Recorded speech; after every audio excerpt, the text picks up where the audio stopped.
पालघरसह रायगडला मुसळधार पावसानं झोडपलं। सलग तिसऱ्या दिवशी पाण्यानं वेढलेल्या पालघरमध्ये आपत्ती व्यवस्थापन मंत्री गिरीश महाजनांची धाव, तर पालघरमधील शाळांनाही उद्या सुट्टी।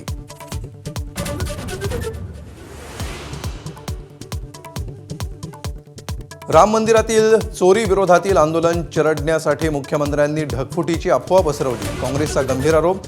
नाशिकमध्ये ढगफुटी सदृश पावसाचा हवामान खात्याचा अंदाज फोल।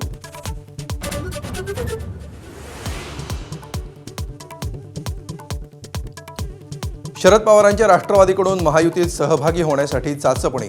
जयंत पाटील आणि तावडेंची भेट, सूत्रांची माहिती। तर महायुतीमध्ये कोणताही नवा पक्ष येणार नाही, मुख्यमंत्र्यांचं स्पष्टीकरण।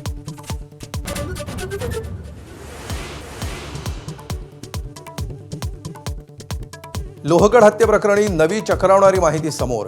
सिया आणि प्रियकर चेतननं 4 महिन्यांपूर्वीच गुपचूप लग्न उरकल्याची माहिती। हत्येसाठी वेब सिरीजचा अभ्यास केल्याचाही अंदाज।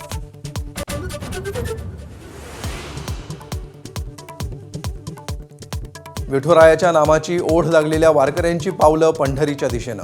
तुकोबांच्या पालखीचं देहूतून प्रस्थान, तर पैठणमधून एकनाथांची पालखी निघाली।